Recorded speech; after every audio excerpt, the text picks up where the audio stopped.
It's from the system. All right. All right. All right. Looks like we are live. All right. Peace, family. Welcome to another exciting episode of Living Proof with the Love Alchemist. And today we have Crypto Cliff, Clifton O'Neill. Brother Cliff is a cryptocurrency expert, and he is living proof that just because you were born into poverty or born dirt poor, just means you got to get your riches out the mud, right? I mean, you have to stay poor just because you're born poor. And that's the beautiful thing about living really in the United States. I know we get a lot of flack over here about, how great it would be to live somewhere else, and people promote other places as being better. But one of the things that I noticed about, because I've traveled abroad, I was in the military and I traveled to a lot of different countries. And one of the things about living in other countries that's different over here is that in many other countries, if you're born poor, you pretty much are relegated to staying in whatever caste that you're born into. But that's not so here in the United States. So before I go any further, Brother Cliff, welcome to the show. And if there's anything that you would like to tell our guests or our listeners about who you are and what you do, feel free. Okay. Hey, I appreciate the invite, brother. I really do. Been looking forward to coming on your show for a while now. I know we link up in the BMMO group a lot, man. But I appreciate the opportunity. A little bit about me, like you were saying, I was actually born dirt poor, dirt broke. I'm talking about walking on dirt roads with no shoes on, poor. Country boy poor. But when it comes down to getting into the lifestyle I'm in now, man, it was a very, very long journey. And like you said, just because you start off at the bottom, I mean, you got to stay at the bottom. Most people's problem is their mentality stays at the bottom, even though they try to elevate in life. You have to elevate that mentality first. Once you elevate your mentality, your body will naturally align with it and actually, ascend to that level of frequency. Yeah, that's real, man. That's real. It's funny you say it because I talk so much about mental performance and leveling up here before you level up anywhere in life. And like you said, if you put your mind to anything, then your body will align with whatever your thoughts are. Y'all do me a favor as you come in, smash that like button, share this video, invite some friends, tag some family, because this is a very necessary conversation. Crypto Cliff is about to drop some jewels on us. Brother Yardley, always at the bakery. What's up, my man? That brother stay at work. This is a good conversation. What's up? That man always making the donuts. So look, let's get into it. What is blockchain technology and why is it important? Blockchain technology is basically an upgraded version of the internet. It's a more accountable version of the internet. The internet itself, what we call in the tech world, is like the wild, wild west. It's decentralized because governments control the internet and different entities control the internet, but it's still out of whack. It's out of control. You have people who doing human trafficking and black market sales and all different types of yin yang and flip flop when it comes down to the internet. Now, what blockchain is, it actually brings accountability to the way we actually store and access data. So instead of you actually being in a wild, wild west situation where you don't know where transactions are coming from or what data is coming from this place, now you have one centralized platform or ledger that actually verifies different transactions back and forth, which links different transactions together. That's the name blockchain. So one of the greatest aspects of blockchain technology is the fact that you can go back and verify the very first transaction that happened on the blockchain and the very last transaction that happened on the blockchain and everything in between. That's the beauty of blockchain. It brings accountability and back into the way we actually store and access data. And it brings anonymity to the way we actually store and access data, because now you don't have your name attached to anything. It brings a sense of self-worth or self-building, because now you don't have to put your social security number on anything. You don't have to put your ID on anything. You have total anonymity, total anonymity. Okay. When I first started, because I'm new to this whole blockchain technology space, cryptocurrency, and so I was confusing the terms. I was thinking that blockchain technology and cryptocurrency that they were synonymous or interchangeable. Explain to me, or explain to the listeners, what the difference is, or what is cryptocurrency. Cryptocurrency, to sum it up, I mean, to simplify it, is nothing more than a way to access and actually pay and exchange goods and services online. A lot of people get mixed up in the terminology of cryptocurrency. It's basically just that. It's just a way for you to be able to pay and store things online.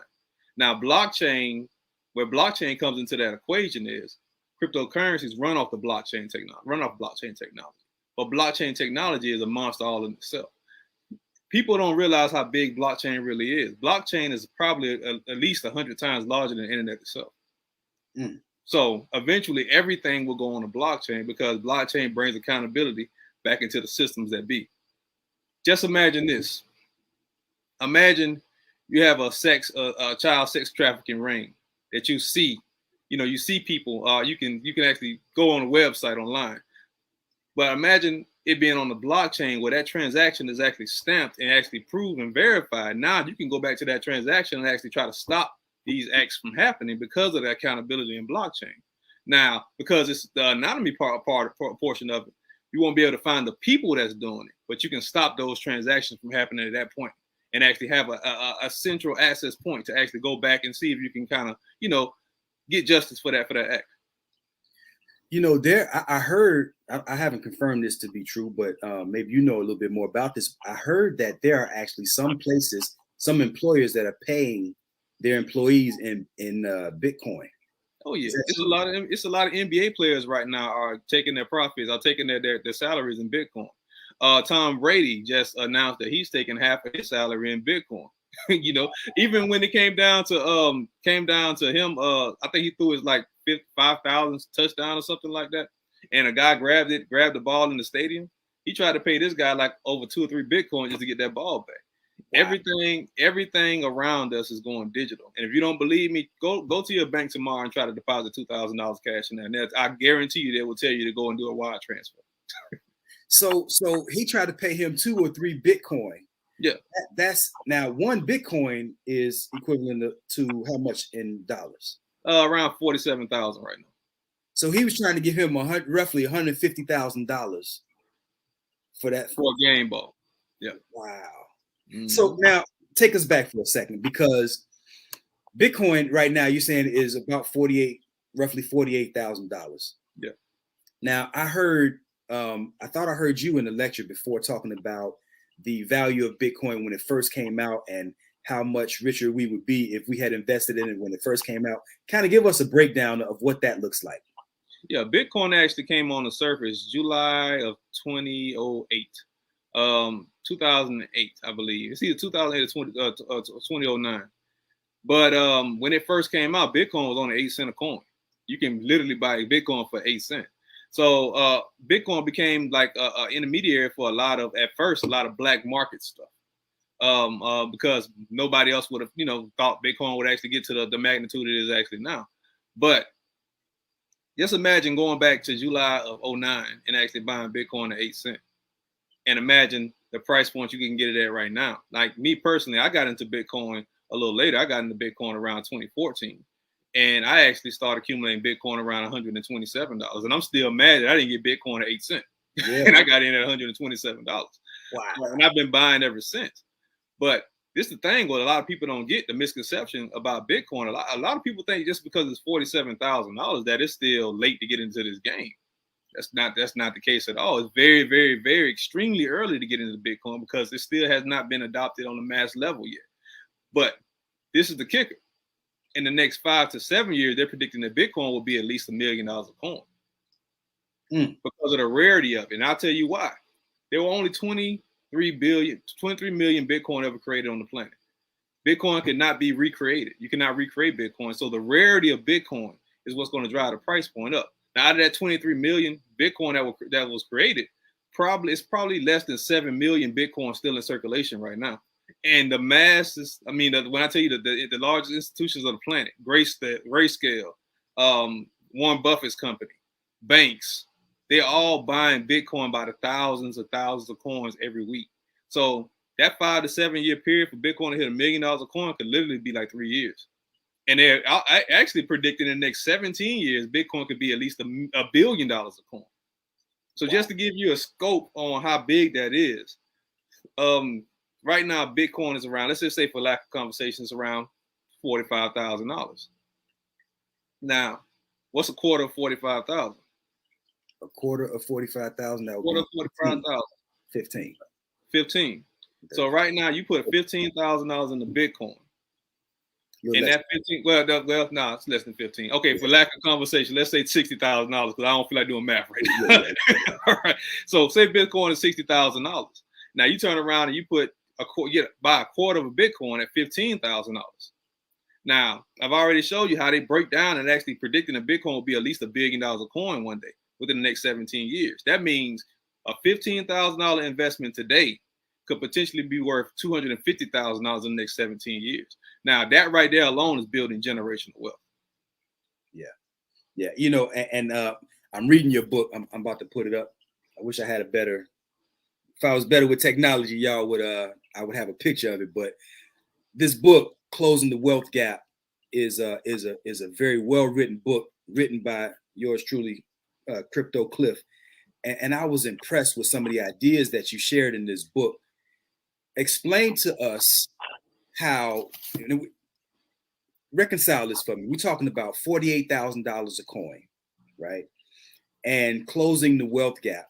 And we got a guy here, Robert Lee says, for the beginner, what's the best way to start to invest in Bitcoin? So $48,000 a coin, you're talking about closing the wealth gap. How do we get into Bitcoin with $48,000? How do we break into this? How does it make sense for, because the average person doesn't have $48,000 to buy a Bitcoin. So make that make sense for us, please. That's a very good question, and I'm glad you asked that question.